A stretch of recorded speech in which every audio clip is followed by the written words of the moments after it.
मी श्रद्धांजली अर्पण. धन्यवाद.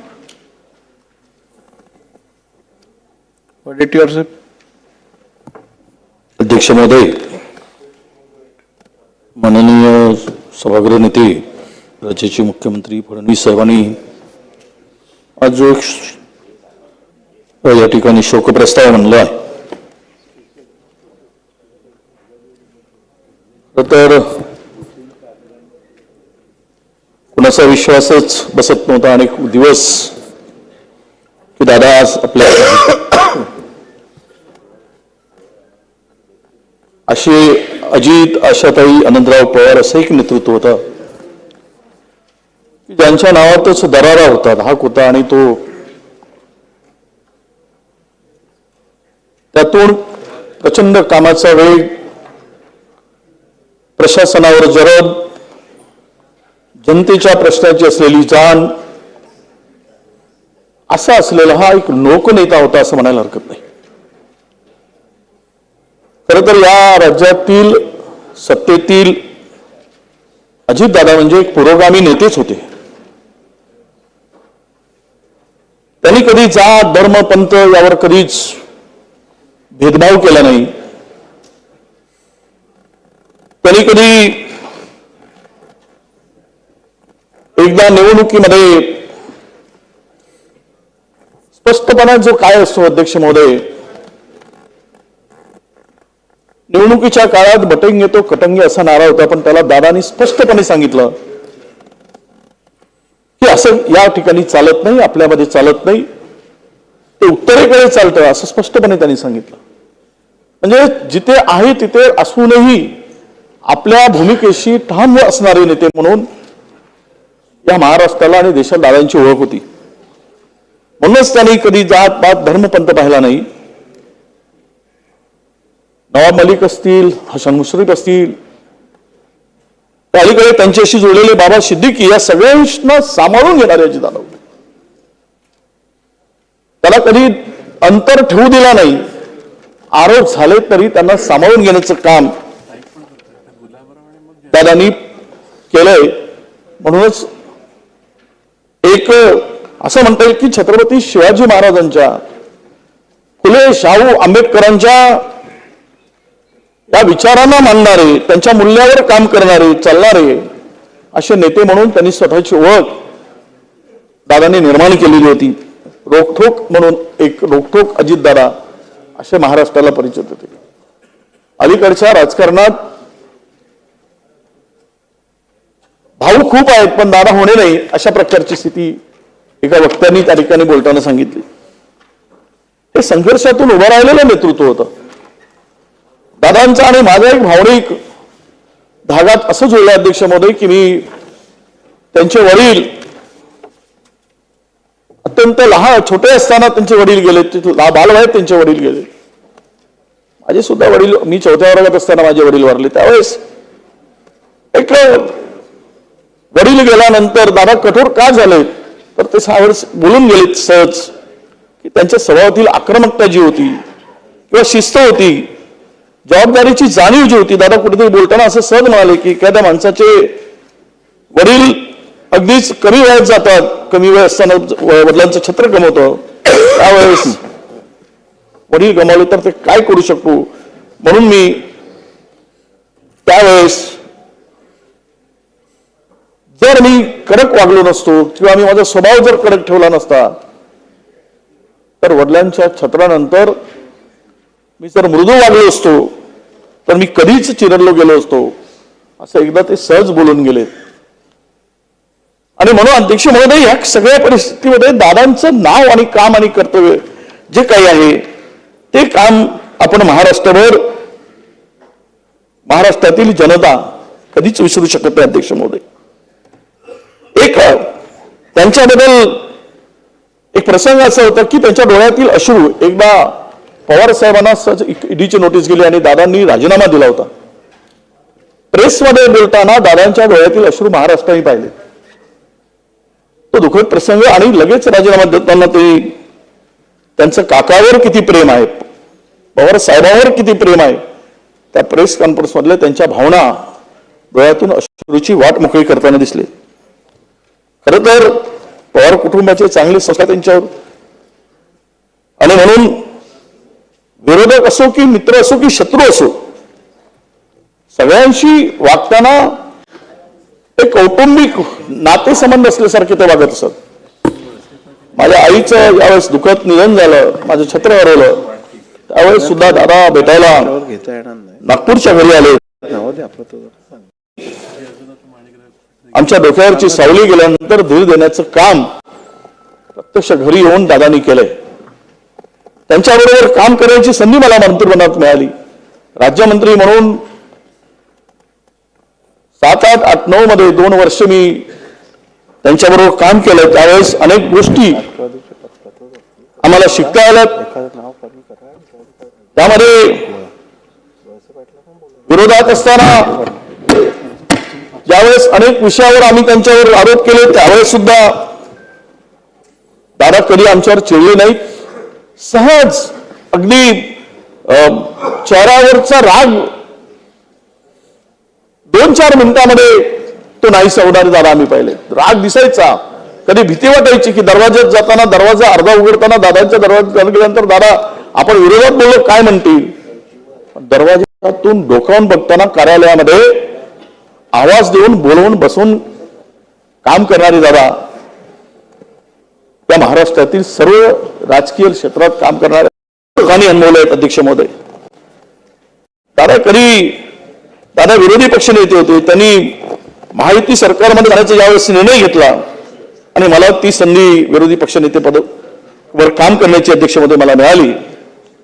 सभागृहात बसून सगळ्यांचे भाषण ऐकणारे, मुद्दे लिहून घेणारे, कधी आम्हाला सुनावणारे, पण ग्रामीण भागातील एखादी समस्या जर सांगितली किंवा मुद्दा मांडला, अध्यक्ष महोदय तो दादांनी कधीच नाही म्हटलं नाही आणि ते लिहून घेऊन मदत करण्याचं काम नेहमी दादांनी केलेलं आहे. त्यांच्यावर आम्ही टीका नेहमी करत असतो, केलीच, पण त्यावेळेस टीकेतून मात्र कधी त्यांनी भाषणातूनही आम्हाला रागवल्याचं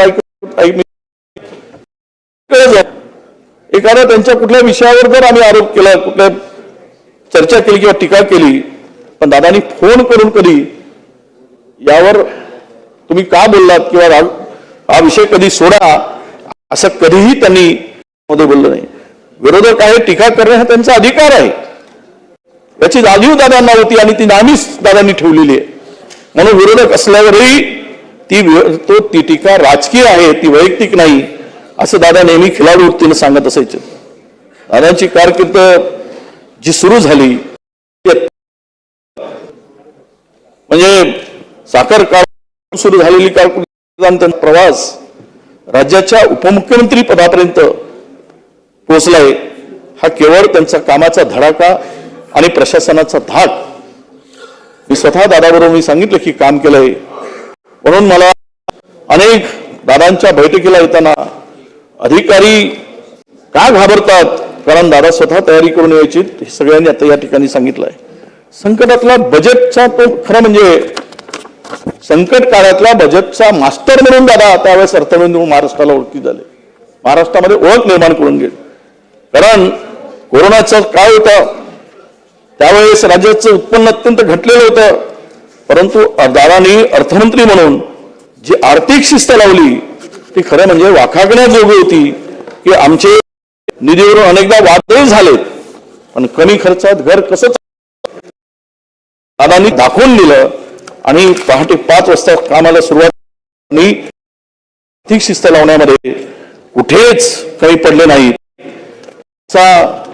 द्रष्टा नेता, जो लोकनेता म्हणून महाराष्ट्राने दादांचं काम आणि कार्य बघितलं. अध्यक्षमध्ये सलग 7 वेळा आमदार बनून 6 वेळा राज्याचं उपमुख्यमंत्री पद भूषवलं. पिंपरी चिंचवड सारख्या कामगाराचं शहर असलेल्या शहराचं आधुनिक शहर बनवण्यामध्ये सुद्धा दादांचा प्रचंड मोठा या ठिकाणी आम्ही पाहिला. अध्यक्षमध्ये लोड शेडिंग मुक्त महाराष्ट्र, कर्जमाफी, लाडकी बहीण योजना, अशा प्रत्येक ठिकाणी दादांची अंमलबजावणी करण्याची गती ही नक्कीच धडकी भरवणारी होती. लाडकी बहीण योजना तर खरी तर राज्याच्या तिजोरीवर ताण आणणारी योजना आहे. याबाबत आपले मत त्यांनी मांडले, पण निवडणुकीत निवडून आल्यानंतर निकाल लागल्यानंतर लाडक्या बहिणींनीच आम्हाला वाचवलंय हे सुद्धा निखळ दादा महाराष्ट्राने पाहिले. म्हणून एक या सगळ्या आठवणी आणि त्यांचं काम एक एक खूप आठवणी काम केलंय.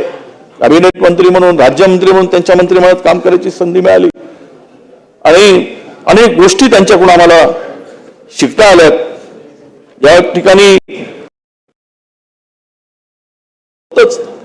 कारण ते इतके शिस्त आपल्या कामाबरोबर आरोग्याची सुद्धा उत्तम काळजी घेणारे ही दादा होते.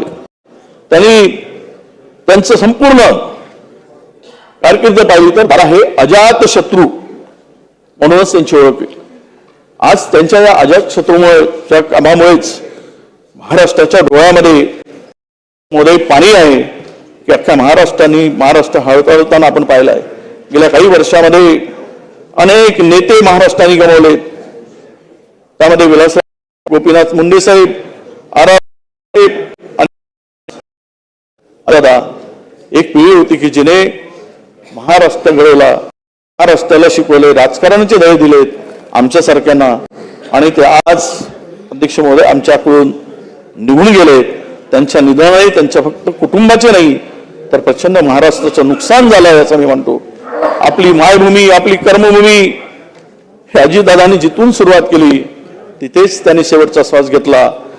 या अशा शब्दाचा पक्का कामाचा धडाका, विकासाचा वारसा असलेल्या अजितदादांना एक विधा करमणीकर असे म्हणतात.